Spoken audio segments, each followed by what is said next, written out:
안녕하세요. 30대 중반이고 결혼 2년 차였던 돌싱입니다. 오늘 제 얘기를 들으시고 뒷목을 잡지는 않을지 약간 걱정되긴 하지만 사연을 한번 적어봅니다. 저랑 3살 차이 나는 남동생과 부모님, 저희 가족은 이렇게 4식구예요. 남편은 저랑 동갑내기이고 남편의 가족은 여동생 하나에 부모님, 똑같이 4식구입니다. 저랑 남편은 30대 초반에 만나게 되었어요. 남편과의 만남이 길어지면서 저희는 결혼이라는 걸 신중하게 생각해보는 시간이 되어 서로에 대해서 조금 더 깊게 알아보는 시간을 가져봤습니다. 사실 그 전까지는 대충 가족관계 정도만 알고 어느 정도의 적금이 들어져 있는지 자금 현황 정도를 파악한 채 만나고 있었거든요. 이렇게 깊은 대화를 나누는 게 조금 창피했던 게 3살 차이 나는 제 동생이 정말 망난이거든요. 어려서부터 사고를 하루가 멀다 하고 치는 동생 때문에 부모님은 매일같이 사과에 합의금을 물어주기 바빴고 저는 그런 부모님께 첫째이기도 하고 힘듦보다는 기쁨을 드리기 위해 참 많은 노력을 했습니다. 솔직히 철이 없어서 뭘 몰라서 그렇게 사고를 치겠지 하다가 나이가 들어 생각이라는 걸 하게 되면 정신 차리겠지 이런 생각을 했었는데요. 이건 제 착각이고 오산이었어요. 나이가 들수록 더 큰 스케일의 사고를 치고 합의금이 무슨 동네 개 이름도 아니고 수준이 저희 가족이 감당할 수 있는 정도를 넘어서면서 제가 제발 저 자식 좀 버리자고 그렇게 호통을 지원했지만 팔은 안으로 굽고 어쩔 수 없이 내 자식이다 싶으셨는지 저희 부모님은 모질지를 못하시고 늘 동생이 싸지른 똥 치우기 바쁘셨죠. 제가 더 성공하려고 이 악물었던 이유가 바로 우리 부모님 한평생 고생만 하셨는데 노후는 제발 걱정 없이 편하게 보내시길 바라는 그런 마음 때문이었는데 나쁜 자식. 저는 그래서 동생과의 연도 끊고 그렇게 살고 있었어요. 이런 동생이 있으니 솔직히 남편에게 말하기도 너무 창피했고 그래서 깊은 얘기를 굳이 꺼내지 않고 연애를 이어갔지만 결혼을 하게 되면 아무래도 이런 상황은 알아야 한다는 판단이 들어서 솔직히 다 털어놓고 남편은 생각보다 침착하게 본인 여동생도 철없다고 괜찮다며 힘든 얘기를 꺼내줘서 고맙다는 다정함까지 보였는데 진짜 이 남자 놓쳤으면 어쩔 뻔했을까라며 이 남자와 함께한 모든 시간이 너무 다행으로 여겨졌죠. 남편과 결혼을 하고 얼마 지나지 않아 신우가 이혼을 하게 되었어요. 처음에 정확한 내용을 몰랐을 때는 정말 충격적이었거든요. 신우에게는 4살 먹은 아이가 하나 있는데 아이를 두고 이혼을 할 정도라면 그것도 하루아침에 갑자기 대체 무슨 일인가 싶었어요. 시댁으로 저희 부부와 시부모님들 그리고 신우 이렇게 모였던 날 신우의 이혼 사유를 알고 경악을 금치 못했는데요. 신우가 아이와 남편을 둔 채 불륜을 저질렀고 그게 바로 이혼 사유였다고 합니다. 신우는 엉엉 울기만 하며 엄마, 나 이제 어떻게 살아? 저 인간이 나한테 한 푼도 못 준대. 나 애도 키우기 싫어. 애도 못 키우는데 데려가라고 하는데 나 정말 어떡해 엄마? 아휴, 넌 그러게 왜 바람을 펴서는 필 거면 걸리질 말든가. 엄마한테 귀뜸이라도 좀 해줬어야지. 뭐 해결을 할 수가 없잖아. 엄마. 됐어. 울긴 왜 울어? 엄마가 이서방 만나서 얘기 잘 해볼 테니까 걱정하지 말고. 그리고 애를 네가 왜 키워줘? 너 집불도 없어서 어차피 서방이 키워야 할 거야. 걱정 마라. 엄마가 다 알아서 할 거니까.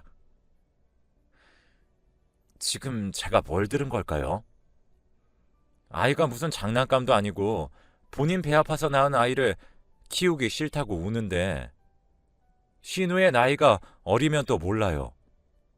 30대 초반에 엄마가 불륜을 저지른 것도 모자라서 부모님을 저렇게 앞에 두고 울고불고 때를 쓰며 저러는 게 맞나요? 우선 진정 좀 해봐요, 아가씨. 아가씨가 지금 이런다고 달라질 게 없잖아요. 언니, 어떡해요? 나 진짜 어떻게 살아요?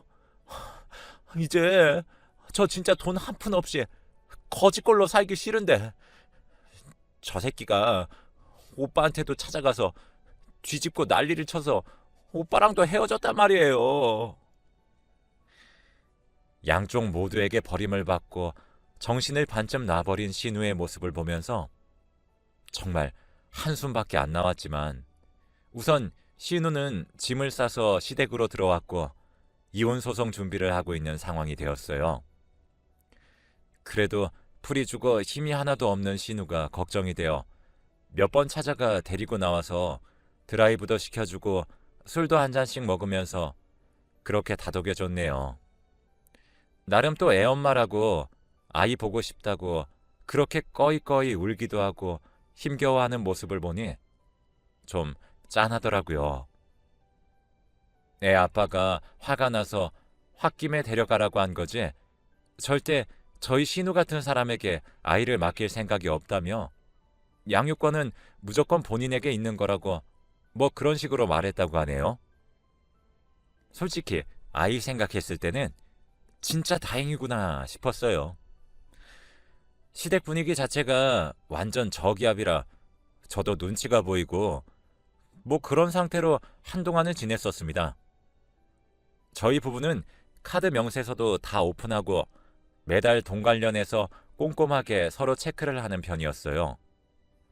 그래서 여느 때와 다름없이 체크를 하던 중 남편의 카드 명세서가 이상한 겁니다. 땡땡 백화점, 땡땡 쇼핑몰, 땡땡 피부관리, 땡땡 마사지 등등 뭔가 딱 봐도 여자가 사용한 듯한 명세서의 내용에 손이 부들부들 떨리면서 그 오빠의 그 동생이구나. 이 인간 바람났구나. 이렇게 생각하고 아주 남편을 쥐잡듯이 잡았어요. 당신 미쳤어? 동생이 불륜으로 이혼당한 지가 엊그제인데. 이거 해명해. 여보. 나 바람핀 거 아니야. 내가 쓴 거 아니야. 정말 오해하지 마. 아니라고. 그래. 그니까 누가 쓴 거냐고.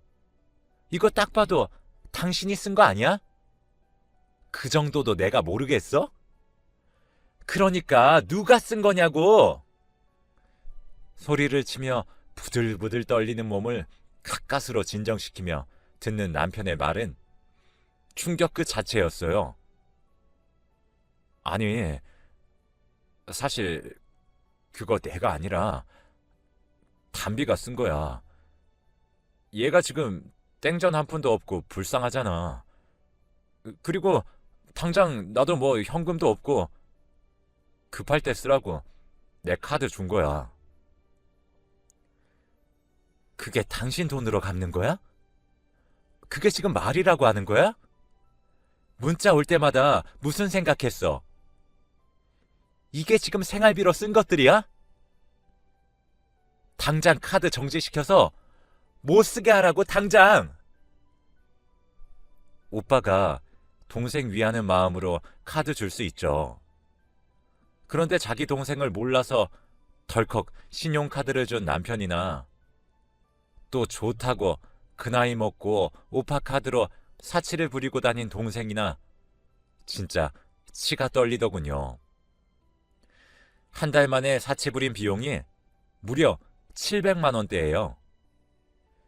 저희 부부는 각자 일한 돈 고정 지출 빼고 적금 넣고 생활비 둘 다 30씩 잡아두고 그렇게 사는데 한 달에 700이라뇨. 이걸 대체 누구 보고 갚으라고 이렇게 쓴 걸까? 진짜 열받아서 도저히 참을 수가 없어 신우에게 전화를 걸었어요. 아가씨, 난데요. 통화 가능해요? 네? 아, 언니. 저 지금 밖이라서 조금 그런데. 왜요? 급한 일이 있어요? 네. 급한 일이 있으니까 좀 조용한 곳 가서 전화 좀 받아봐요. 네?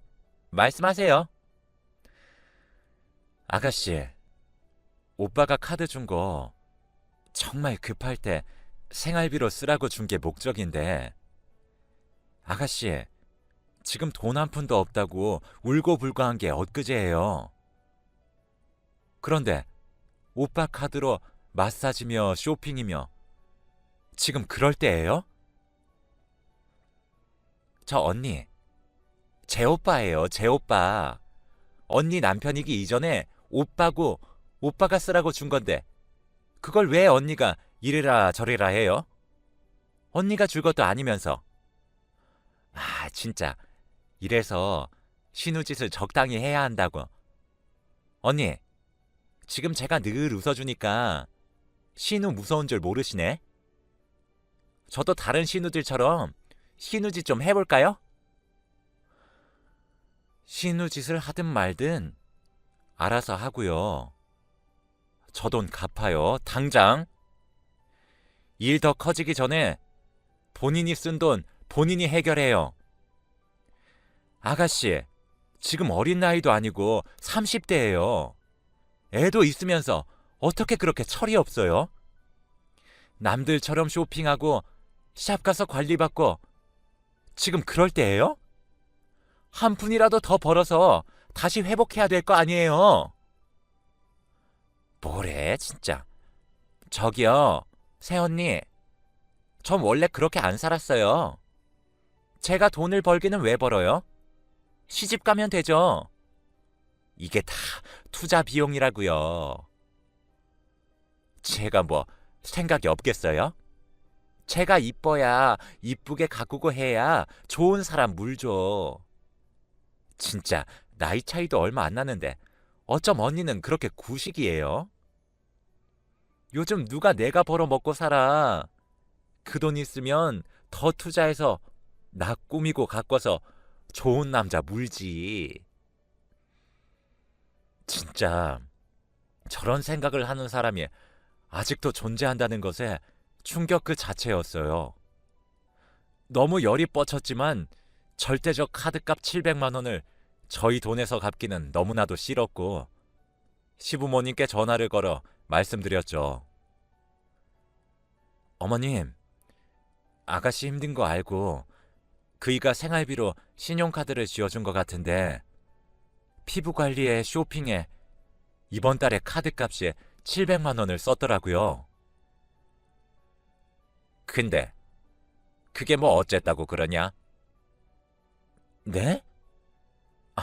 아니, 이 상황에 그렇게 쓰고 다니는 것도 아니지만 저희가 쓴 것도 아닌데 어떻게 700만 원을 갚아요, 저희가?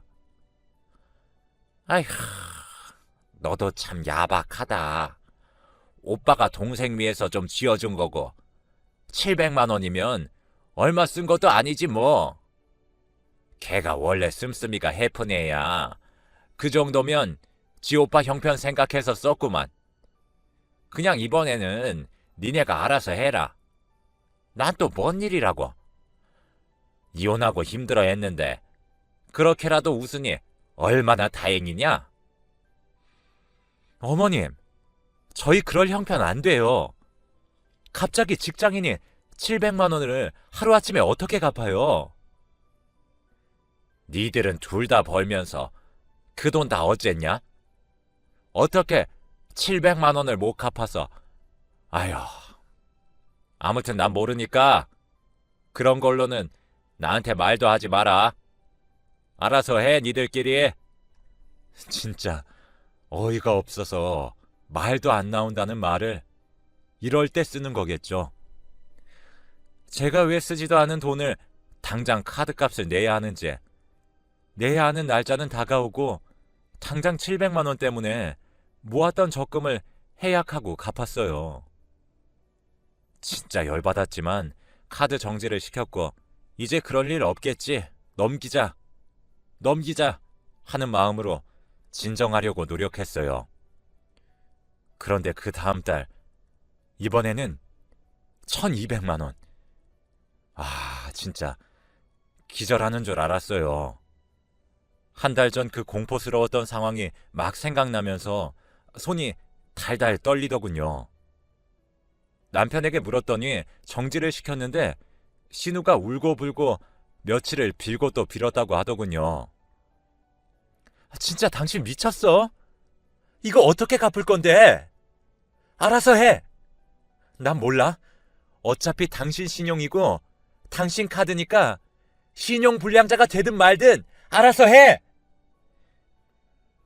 저번이야 뭐 서로 돕자는 마음으로 도와줬지만 이번에는 진짜 신용 불량자가 되든 말든 다 알아서 하라고 냅두려고 다짐했었죠. 며칠 동안은 난리치던 남편이 어느새 조용해지고 조금 불안한 마음이 들었어요. 당신 카드값은 어떻게 해결했어? 엄마가 도와줬어. 신경 쓰지 마. 사실 제가 알아서 하라고 신경 안 쓴다고 질러놔서 더 묻기도 그래서 그냥 냅뒀어요. 확인해보니 정말 갚았길래 그렇구나 하고 말았죠. 하루가 멀다 하고 사건 사고가 빵빵 연속으로 터지는 바람에 정말 멘탈 잡기도 어려웠지만 그런대로 살아가고 있었죠. 모든 일들이 터지기 전까진 말이죠. 오늘 퇴근 몇 시에 하니? 끝나고 집에 좀 들리면 좋겠는데. 어머님. 아마 도착하면 8시쯤 될 거예요. 왜요? 무슨 일 있으세요? 큰일은 아니니까 걱정 말고 빨리 와라. 네. 조금 찜찜하고 마음이 이상하긴 했지만 그러려니 하고 우선은 시댁에 도착했습니다. 남편과 신우까지 온 가족이 거실에 앉아 심각한 얘기를 나누고 있더군요. 왔니? 다름이 아니라 담비가 지금 너무 힘들다. 이렇게 카드를 쓸 게 아니라 너네들이 오빠고 언니니까 또 우리는 한 가족이니까 힘들 때는 서로 도와야지 안 그러냐? 들어보니까 너 모은 돈도 제법 있다고 하던데 우선은 그것 좀 깨서 한 3천만 원 담비한테 투자 좀 해라. 네? 제가 왜요? 왜라니? 넌 우리 가족 아니니? 얘가 네일샵을 오픈하고 싶다는데 돈이 있어야 말이지. 알다시피 우리 집도 여유가 없고 근데 들어보니까 네가 돈을 아주 잘 모아놨다고 하고 어차피 그 돈 당장 쓸 것도 아닌데 은행에 박아둬서 뭐하니? 담비한테 투자하고 나중에 이자 두둑히 받으면 너도 좋잖니? 담비야, 너 새언니 이자 많이 챙겨줄 거지? 당연하지 엄마. 언니 3천만 원 받고 10%를 이자로 줄게요. 어때요? 쏠쏠하죠? 어차피 은행에 있었으면 받지도 못할 돈인데. 아무튼 제가 자리는 오늘 오빠랑 엄마랑 보고 와서 마음에 쏙 드는 곳이 있거든요. 언니가 내일 그거 해약하고 주면 바로 가능하니까 그렇게 알고 있어요, 언니. 뭐라고 했어요? 아가씨, 제가 지금 그 돈을 해약해서 줄 거라고 생각해요? 절대 못 주죠. 네일샵은 무슨 네일샵이에요, 아가씨. 지금 네일 쉰 지도 오래됐고 솔직히 실력이 샵을 낼 급은 아니잖아요. 그런데 덜컥 돈도 없이 샵을 내겠다고요? 다른 네일샵에 들어가서 먼저 배우고 돈을 벌어요. 그리고 그 돈으로 알아서 샵을 차려요. 저한테 자꾸 돈돈 거리지 말고. 제가 무슨 이 집에 ATM 기계인가요? 정말 열이 받고 저 철부지를 어쩔까 싶었습니다. 거기에 보태는 시어머니까지 또 저런 놈이랑 결혼한 내가 미쳤어 싶었죠. 남편은 아무 말도 못하고 고개만 끄덕이며 두 모녀 뒤에 숨어서는 제 눈치나 살살 보고 있더라고요. 찌질함의 극치였죠. 너는 집에 가서 딱 보자 싶어서 남편은 개무시하고 두 모녀랑 대치하기 바빴어요. 어머님, 제가 한 푼 두 푼 안 쓰고 못 쓰면서 아끼고 아낀 돈이에요. 제 적금은 절대 손 못 대죠. 제가 어떻게 모은 돈인데 그걸 왜 아가씨한테요? 제 남동생이어도 못 줄 판에 알아서 하세요. 그리고 자꾸 저한테 돈 요구하실 때마다 가족 그러시는데 어머님이 저를 가족으로 생각하셨으면 이러지 못하시죠. 저도 성격이 있고 입 있어요. 그냥 꾹 아무 말도 여태껏 하지 않은 이유는 말해봤자 소용없을 것 같아서 피했던 건데 앞으로는 절대 제가 그러면 안 되겠네요. 저한테 모두 돈 얘기하지 마세요. 당신 나와. 당장 집에 가게. 너 거기 안 서? 아니 얘가 버르장머리 없게. 너 지금 나한테 말하는 버릇이 그게 뭐야? 니네 부모가 그렇게 가르치든? 뭐가 그렇게 잘났는데? 네가 지질이 궁상맞게 돈도 쓸 줄도 모르고. 아휴, 그거 은행에 묵혀놨다가 관짝에 가지고 갈 거니? 네, 지질이 궁상맞은 저는 관짝에 꼭 제 적금 안고 갈 거예요.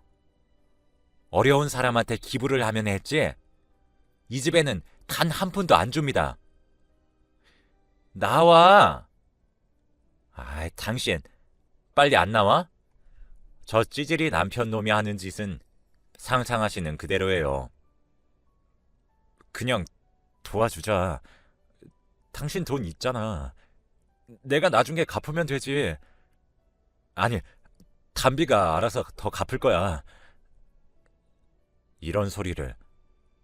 아니, 찌질이가 이런 말을 하더라고요. 아, 진짜. 당신 동생도 언제 곧 사고 칠 거 아니야. 분명 그렇게 망난이라고 사고치가 불안하다며. 그때는 내가 다 도와주면 될 거 아니야. 그러니까 당신도 좀 도와주라. 담비 쟤도 살아야지. 옳다구나. 너 뚫린 입이라고 함부로 아무 말이나 하면 안 된다는 걸 몰랐구나. 말이 나오기가 무섭게 바로 제 망나니 남동생을 불렀어요. 망나니지만 누나에 대한 정은 깊어서 늘 밀어내는 누나를 붙잡던 동생이라 모든 상황을 설명했고 지독하게 거머리처럼 찰싹 붙어서 괴롭히라고 했는데 본인이 그거 전문이라며 저에게 걱정 말라고 하더군요. 그날부로 남편에게 매일같이 지독할 정도로 전화를 해서 돈 좀 보내달라, 카드 좀 달라, 뭐 사달라 등등 지긋지긋할 정도로 괴롭히기 시작했어요. 그러다 저희 집까지 찾아와서 왜 전화를 피하냐? 나 자고 간다. 아, 그냥 같이 살자. 뭐 이런 식으로 괴롭히다가 같이 살게 되었죠. 제 합의하에 말이죠.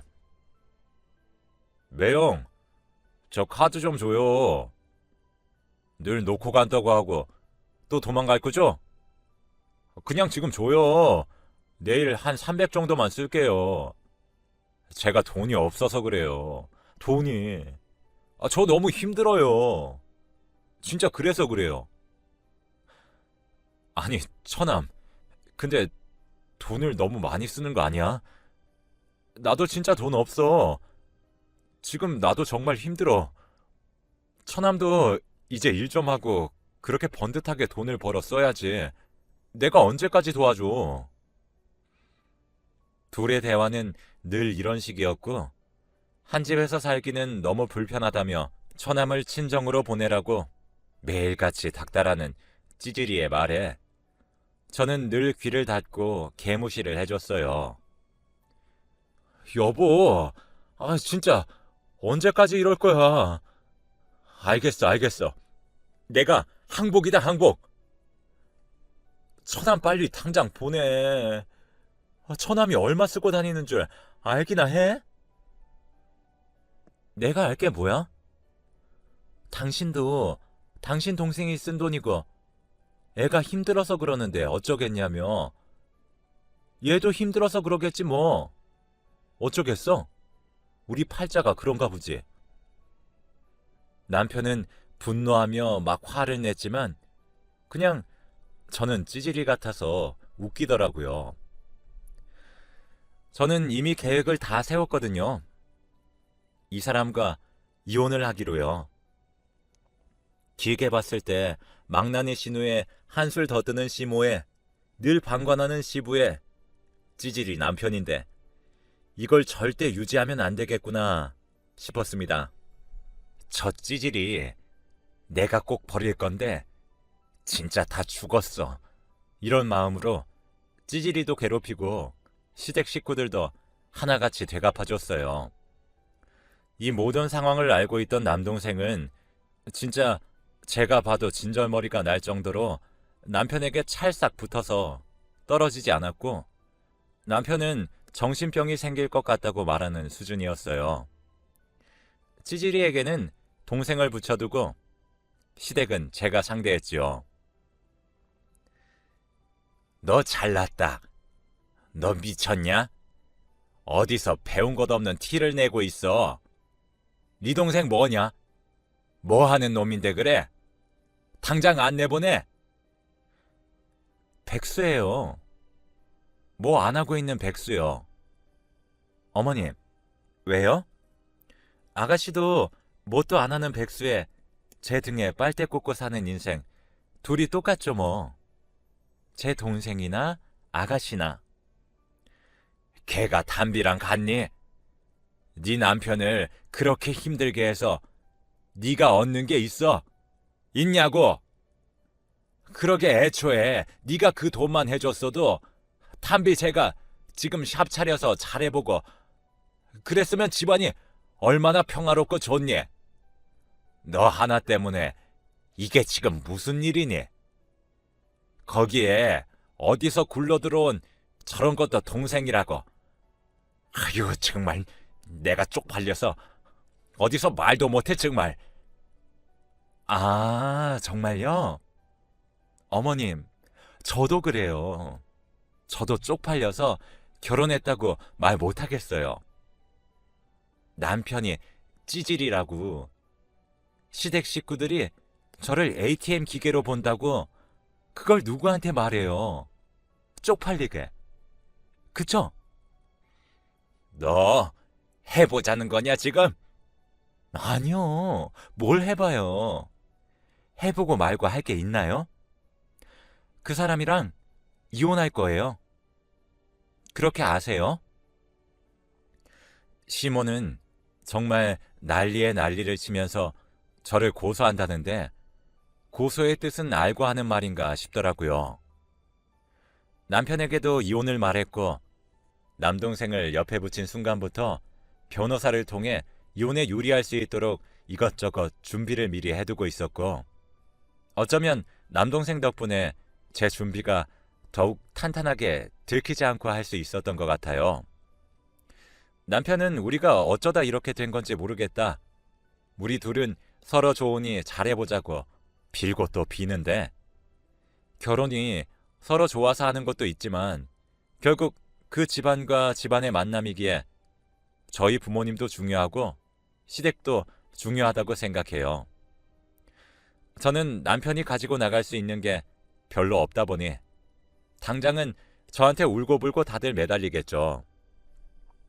그치만 제가 덜컥 아이라도 가졌을 때를 생각해보니 끔찍하고 이 사람과의 미래는 불길에 제가 뛰어든 꼴이더라고요. 하루는 신우가, 하루는 시모가, 하루는 시부가, 그리고 남편이 하루 멀다 하고들 전화하고 찾아와서 싹싹 빌고 또 빌고 제발 마음을 돌려달라고 했다가 갑자기 화를 냈다가 난리치기 바쁘던 이 사람들의 모습을 보며 진짜 치를 떨었네요. 제 남동생 역시도 아직 정신 못 차린 망난이지만 그래도 지 가족이고 누나라고 어떻게 이런 대접을 받고 살았냐며 열받아서 시댁 가서 한바탕 뒤집고, 사실 애가 참 착한 사람인데 도대체 왜 저렇게 한평생을 정신 못 차리고 사는지 모르겠네요. 시댁 가서 그렇게 뒤집고 나서 번갈아가며 또 전화에 협박에 이혼하는 과정이 너무 힘들긴 했지만 결국 돌싱이 된 지금이 너무나도 좋습니다. 처음에 저의 이혼 소식을 접하시고 부모님이 많이 속상해 하셨지만 제가 힘들고 그런 대접을 받으면서 그곳에 있을 필요가 없다며 됐다며 저 혼자 더 잘 살 거라고 응원을 해주셨어요. 제 동생도 이번에 뭔가 깨달음이 있는 건지 처음으로 이런 말을 하더라고요. 아니 컴퓨터 대충 자격증 좀 따서 편집 알바 같은 거 해보려고 하는데 학원비 좀 내줘. 뭘 배운다고? 편집을 갑자기? 아니 언제까지 이러고 살아 내가. 그래도 컴퓨터 잘 만지고 하니까 그나마 할 수 있겠다 싶어서. 아무튼 대충 돈 좀 보내줘. 끊어. 이제 시작이고 저 마음이 또 언제 변할지 모르겠지만 정말 처음 보는 모습이라서 이번에는 애가 정상적인 생활을 할 수 있도록 제가 누나로서 도움을 최대한 주려고 합니다. 저도 취미생활 즐기면서 그동안 다친 마음을 다스리려고 노력하고 있는데 아직도 그 찌질이가 밤낮 안 가리고 연락 와서는 하루는 매달렸다가 또 하루는 화를 냈다가 반복하고 있고 시모도 똑같아요. 제가 전화를 안 받아주니까 톡으로 아주 장문의 톡을 보내는데 내용은 대충 이렇습니다. 네가 얼마나 잘 살 것 같냐? 니네 집도 우리 집이랑 다른 게 뭐냐? 넌 내가 꼭 망하라고 부처님이고 하느님이고 손이 닳도록 빌어줄 테니까 그렇게 알아. 예, 생각해보니 내가 참 못된 시모였지 싶다. 네가 힘들게 고생해서 번 돈인데 내가 내 아들 돈 아까운 줄은 알면서 네 돈은 쉽게 생각했다. 엄마도 많이 후회하고 있고 네 남편은 아예 폐인처럼 산다. 매일 술만 마시고 그러고 있단다. 제발 다시 둘이 합치는 건 어떠냐? 나랑 담비가 절대 간섭 안 하고 절대 아무 말도 하지 않을 테니 너네 둘이 좋을 대로 살거라. 이렇게 이중적인 문자가 하루에 같이 오기도 해요. 진짜 사이코패스인가 싶을 때가 많습니다. 지긋지긋한 시댁 식구들이 지금 저한테 이렇게 매달리는 이유가 제가 ATM이라서 이런 거거든요. 저랑 이혼 준비하는 과정에서 신우가 또 돈 사고를 쳐서 그거 메꿔야 해서 다들 혼비백산이거든요. 대충 들었던 내용은 사채를 써서 무슨 투자를 했다는데 딱 봐도 그냥 도박인데 호구처럼 걸려들어서는 사채로 빌린 돈 다 잃은 거죠. 절대 정신 못 차리는 신우라는 걸 알기에 그 수습은 어차피 찌질이가 다 해줘야 할 걸 알기에 손절을 딱 친 건데 빠른 손절이 저를 새로운 인생을 살게 해줬지 싶네요.